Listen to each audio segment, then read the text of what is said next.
The Circadian World, in the footsteps of Taiga Maya. Written and directed by Thierry Van Roy. With the voice of Woody Young. Part 4.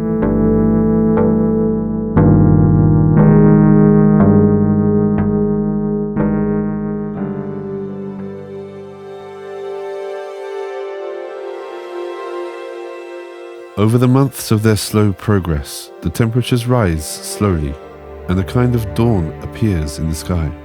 Hope returns, and plans are kindled in their souls and minds to increase the pace of their walk. They feel lucky to be with their families, amongst people of the same community. For the time being, they are in the state of Oregon, 300 kilometers from the Canadian border. The whole US territory is in eternal darkness, but they know that they are heading in the right direction. The absence of a shift between day and night is difficult for them to bear in the long run. Man will keep his ancestral rhythms of life, or he will mutate and program for himself long periods of sleep. One of Anton's companions imagines his green garden in the solar hemisphere, with constant light and heat, huge squashes and pumpkins, but also with gigantic mosquitoes and fearsome bacteria. The measurement of time is an obsession that one can't get rid of easily. In the Circadian World, that is how they named the world that existed before the 21st of December 2012, life was given its rhythm by the free market economy. Universal time was regimented as wake-up time, mealtime, leisure time, and holidays. It was a true form of widely accepted modern slavery.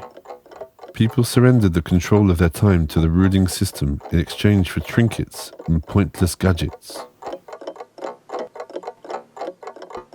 In a few decades, time and the cycles provided by nature had been suspended by productive time to the point of alienating many human beings in a surreptitious way. Vilo, Anton's grandfather, told him one day that the Bolsheviks had changed the calendar after the 1917 revolution. By establishing a week composed of only 6 days, and later of 5, they offered a small paradise where Sunday's rest fell every 5 days, which was obviously better than the 7-day week of the capitalist countries. Anton's grandfather said it was quite troubling for the population, to the extent that the government had to resign itself to coming back to the 7-day week in order to become more productive. Anton has always liked the idea of living in the cyclic time of the ancients, to live always the same revolving day, ever different. Linear time was causing him some anxiety, meaning as it did the death of every second that passes. Time appears as an infinite linear day.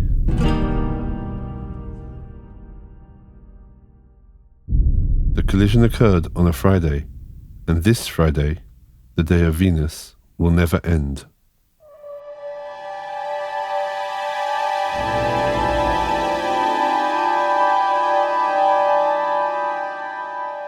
Anton often thinks that humankind always needs rules and external impositions to maintain balance. Now people master their own measure of time. Most of his companions have kept the circadian rhythm written in their genes. Some kind of compromise with the present leads them to respect this former circadian rhythm as best they can, for solidarity, to keep the unity of the society. Power will belong to those who impose their rhythm on others. Those who use a different scale of time will be admonished. They will be prevented from taking their time without giving it back, which is nothing new in fact. Being the master of the formatting of time will be either a sign of personal power or a sign of marginality. One of them proposes to transform his companion's watches. He partially takes them apart and replaces the hands with a set of black and white discs that slide onto each other to display the former circadian daytime and nighttime. When the black disc starts sliding over the white one, it is midnight in the former world. The black disc finishes its slide, going under the white one at 7 o'clock in the morning, but the sun is always in the sky, in the same place. And the worst is the shadow. Not the refreshing one under a tree, but your own shadow. Now, with this fixed sun, you have to live with your shadow, like a black stain, like a ball and chain. According to the angle of the sunlight, the shadow is always disproportionately big, except for those who are forced to live in a climate where the shadow is smaller than they are. A huge shadow is cumbersome, like a jinn in the stories of Sinbad, hooked on the back of its victim.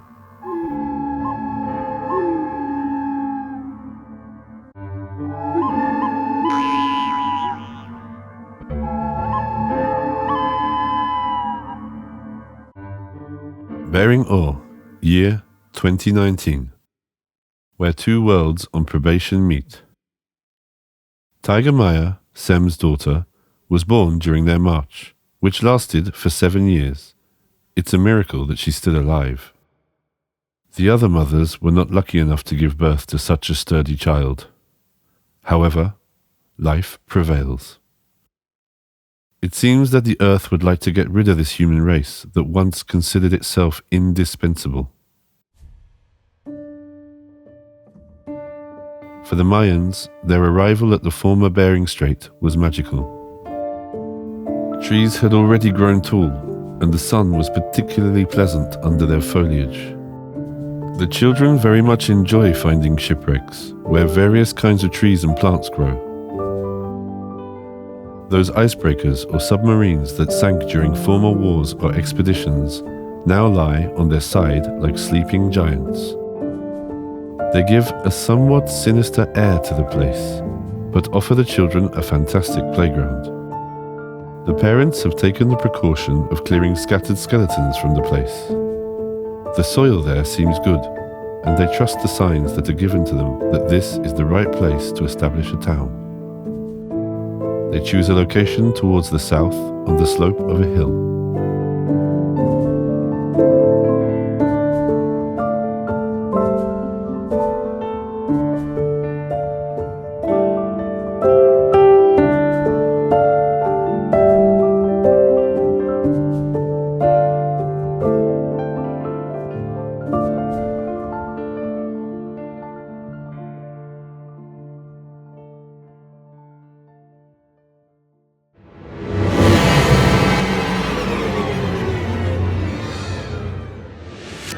The severe cold of the dark hemisphere has frozen most of the seas, and that is why the level of the oceans has dramatically lowered.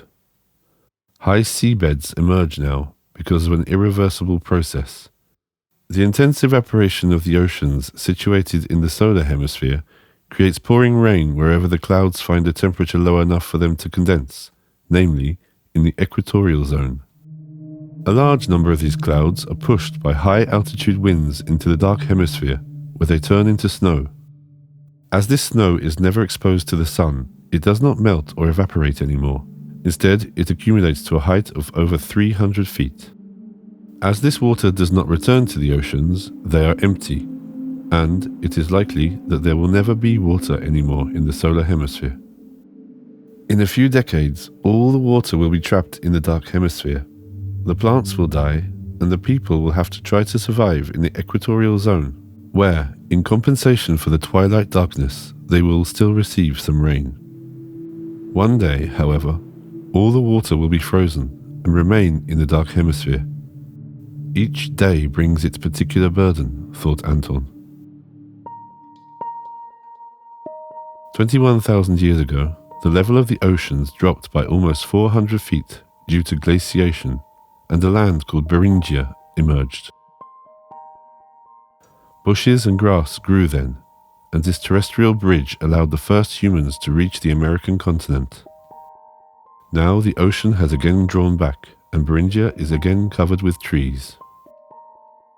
The Mayans decided to shelter temporarily in the wreckage of an icebreaker and to clear the debris scattered all around. The ocean has become a huge dump, and by chance, none of the downgraded Soviet nuclear submarines were sunk here, as in Murmansk, in Europe.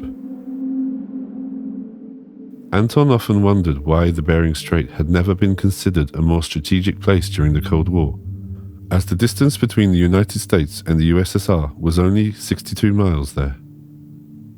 They settle with the energy of pioneers, and their expeditions through the ruins of the coastal villages of Alaska allow them to retrieve all kinds of material and useful objects.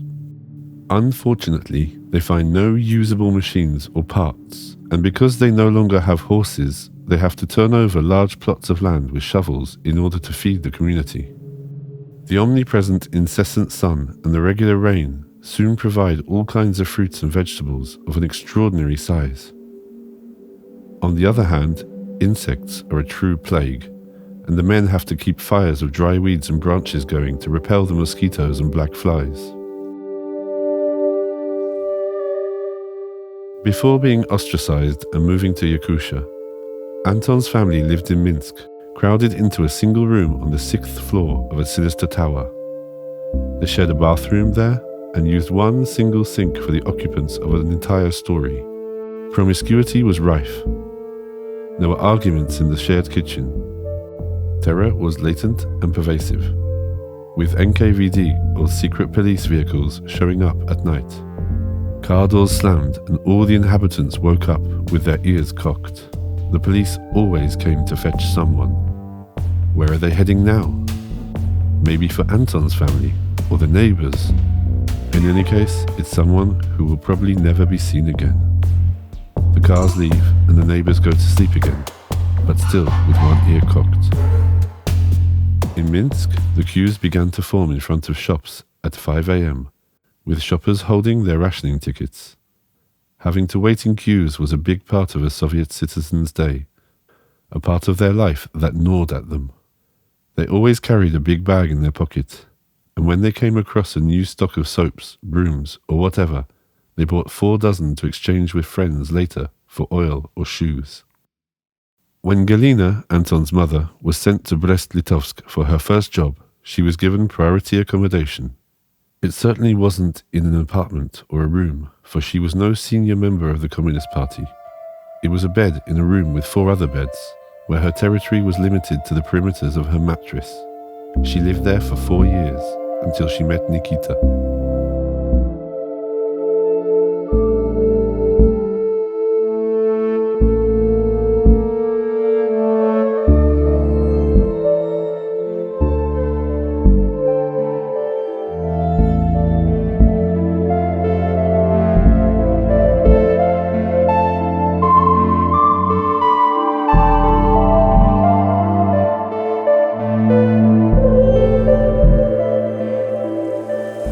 One day, Taiga Maya and her uncle Cham leave the village to go fishing on the coast, a day's walk away.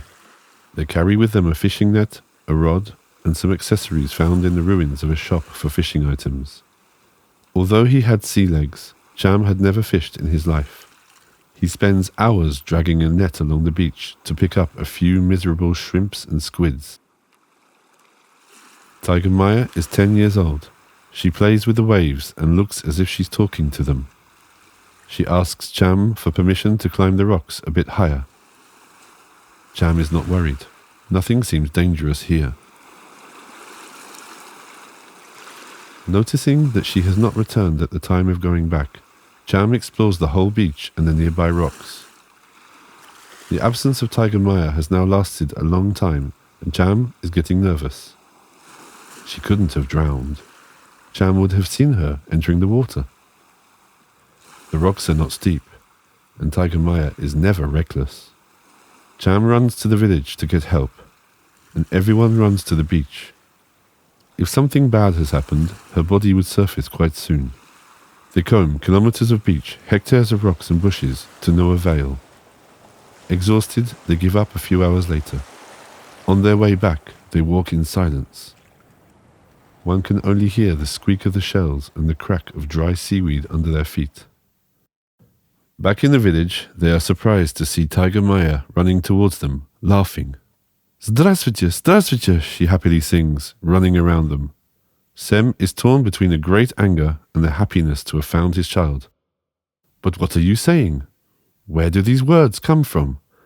"Здравствуй, здравствуй, Меня зовут Igor, she says, while dancing about. She endlessly repeats these words, and Sem is about to get angry. Anton, who was at the back, runs on his old legs and catches up with them. Where did you hear such words? Tell me. I have never spoken to you in that language. He runs to Sem, who does not understand what is going on. Anton wonders where she can have heard that. He translates the words of Taiga Maya to Sem. Hello, my name is Igor. At that moment, a man appears from behind the trees, holding a horse by its halter. He has a very marked Asian look and seems as exhausted as his skinny horse. They gaze at each other for a moment, then he approaches. He wears an embroidered coat that reminds Anton of something. Здравствуйте, says the man, leaning forward. Hello, who are you? Where do you come from? Asks Anton in Russian. The man answers that his name is Igor and that he comes from Yakutia, more precisely from Jilinda, and that all the people of his village are behind him, one day's walk away.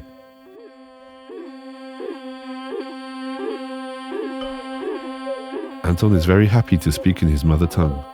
It has been such a long time. He is also very excited at the idea of meeting and speaking with these wandering Yakuts, who are like the Mayans in wanting to settle down someplace where the earth will accept them. At a time in the past, when Anton was working in the mine of Mirny, he had flown over the village of Jelinda when looking for prospects near the Laptev Sea. He and the others invite the man for a meal and all listen to his story, translated by Anton. The man explains first that he found a little girl lost in the woods and that it shocked him to see someone alive who he didn't know. He understood that she must not be living on her own and quickly found traces of a walk that led him to the village, which was temporarily deserted. Then Igor tells them of the trials and tribulations of his companions since the day of the tremendous shock, and of their wandering for years. Both he and his listeners find many common points in their respective stories, specifically the low morale and physical suffering of this unchanging life. 24 hours later, there is a fantastic euphoria. There is such an effervescence at the fact that they are all gathered together that they forget to sleep.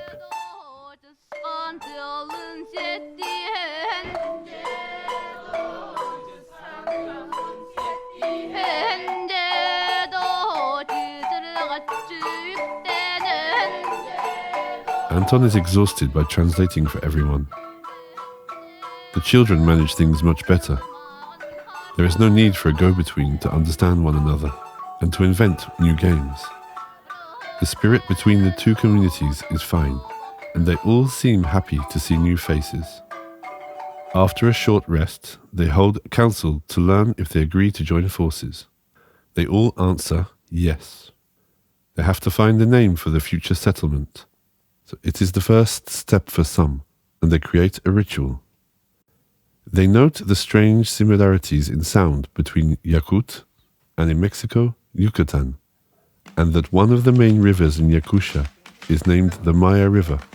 They chose Bering, like the name of the former strait, and Or, an abbreviation of Gorod, meaning town in Russian.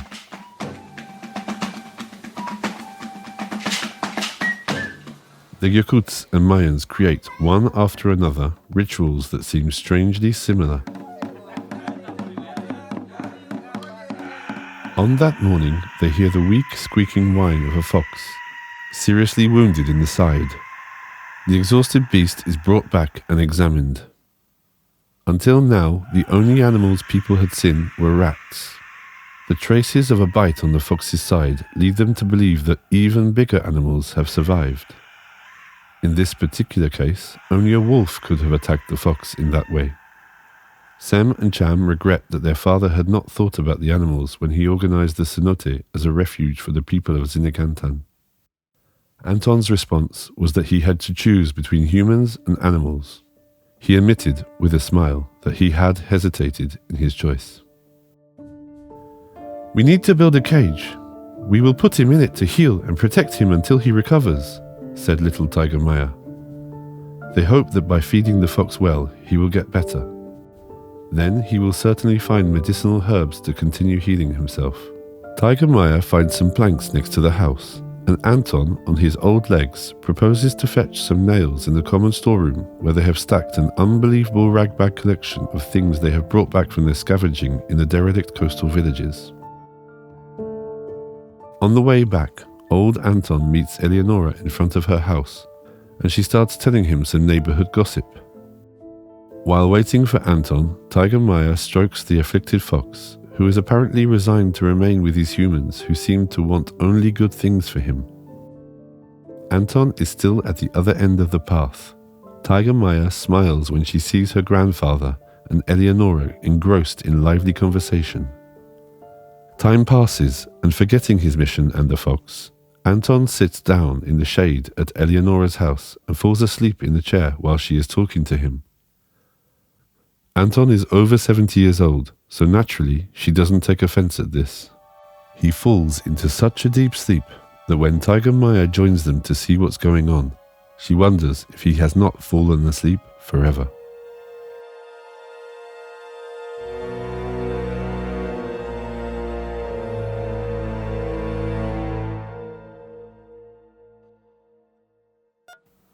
Anton wakes up with a splitting headache. He vaguely hears voices, beeps, sounds that he cannot identify. Where could he be? When he manages to open his eyes, he sees tubes coming out of his nose.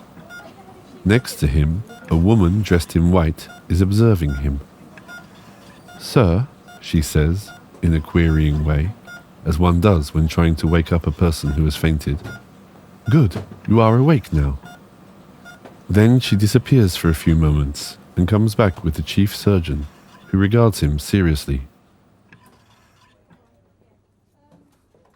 On the bumpy road back from the town of Palenque, after he had attended the solstice party and was affected by alcohol and the speed of his vehicle, he had lost control of his car when trying to avoid a jaguar crossing the road. The car rolled over 3 times, but remained on the road, away from the jungle's trees. Apart from a few contusions, Yatzil, his wife, was unharmed, but Anton had sunk into a deep coma. By chance, one of the green angels of the Mexican roads, road assistants, auto mechanics, and medical assistants all in one, was just passing by in his old green Land Rover that served both as his mechanic shop and ambulance. At the back of the car, there was some kind of old stretcher, which the green angel used more often for laying down corpses than for helping those who were wounded. He settled Anton on the stretcher and treated him, although he didn't give his patient much of a chance for survival given the distance to the hospital of San Cristobal de las Casas. People in the few cars passing by stopped briefly to look. Here, it was not a good idea to be involved in any way in a car accident, even if it was to rescue someone. It was very risky, even to save lives. A white Dodge Beetle passed slowly, and its 4 passengers scrutinized the luggage scattered around the overturned car. Anton always used to carry his astronomy equipment in the trunk of his car, and Yatzil, still in shock, was trying to keep an eye on their belongings. The Green Angel went to the white car to give them a piece of his mind, and finally chased them away. He knew all the corpse-mongers in the area very well. There was, after all, a lethal accident on this road every day, and these guys were in on all the dirty tricks. At the back of the car, there was Luna, who had escaped with just a black eye, yet she was still in shock. This young English woman was working on a musical project in Chiapas, and Yatzil had decided to help her by introducing her to interesting people, in particular Francisco, whose speciality was to rebuild ancient instruments and to rediscover pieces of old Mayan music. Francisco's project involved young, disadvantaged Mayans in a combined musicological and social endeavor with very good results. Francisco was raised in a tradition that pitted this type of music and these instruments against the mainstream music industry. Luna also worked with a band of drum players in the state of Tabasco. Their music had mostly Hispanic and African influence and was itself a real journey into the past.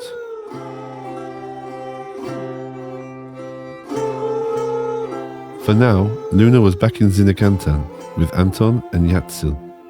On the next day, there would be a gathering of shamans coming from all the neighboring villages. She was impatient to listen to their mesmerizing music and to see them once again in their beribboned hats. Later, she told her daughter a strange story. After having played a long song while she was still in shock, one of the shamans came to her, took her aside, and said that her accident was a gift from God, because amongst the people she had met on the coast was someone who had been planning to kidnap her the following day. The accident had ruined these plans, and she had escaped a despicable captivity for the sake of ransom. This kidnapping story troubled her for a long time afterwards. As for Anton, "You are very lucky. The Green Angels pass very seldom on this road. They found you 15 minutes after your accident, and the man who rescued you managed to keep you alive during the 100-kilometer drive to the hospital." The man in white said to him, "You have spent 1 week in a coma, but we haven't noticed any brain damage. Within a month, you will be up and running." The local superintendent, an unfriendly mafioso, had found it sufficient, with surprising leniency, to fine him but a few dollars in this case for destruction of Mexican state properties. The accident might have merely added 1 or 2 holes to this rutted road. Yatsil managed to convince the superintendent that they were small fish, from whom he would not get very much. "Well, you can't squeeze water from a stone," she said in conclusion. Weeks passed by, and Anton was slowly recovering. Something had changed in his life. After 2 months of convalescence at home, he started to have strange dreams. But they were so real that he couldn't detach himself from them during the day. He remembered perfectly all his dreams. He was infused with their atmosphere, their sounds, and their scent. With the passing of each night, he linked all these dreams together, weaving a story, a saga with many chapters. These dreams became a parallel reality. On one side was everyday life, his convalescence, family, his daydreaming at the telescope, the chickens he fed, the green garden he tended. But now there was this other world, this dream that was chasing him and that was invading his everyday real life like a heady incense. It was always the same dream, and more it told of an apocalyptic story where he was escaping his village in the dark and walking until he was exhausted.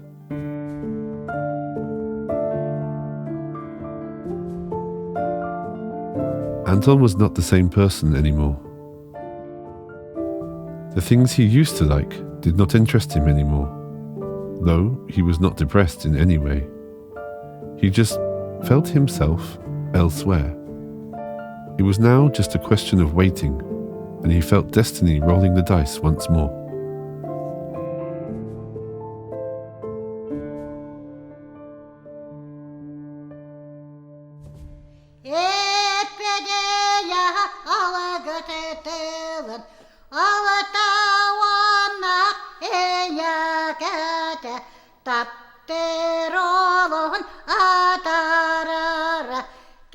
Thanks for listening to the Circadian World in the footsteps of Taiga Maya, Part 4. Written and directed by Thierry Van Roy, with the voice of Woody Young. Music composed by Thierry Van Roy. Lyrics by Melanie Gabriel. Singer Melanie Gabriel. Степанов Александр Николаевич. Савинова Анна Николаевна.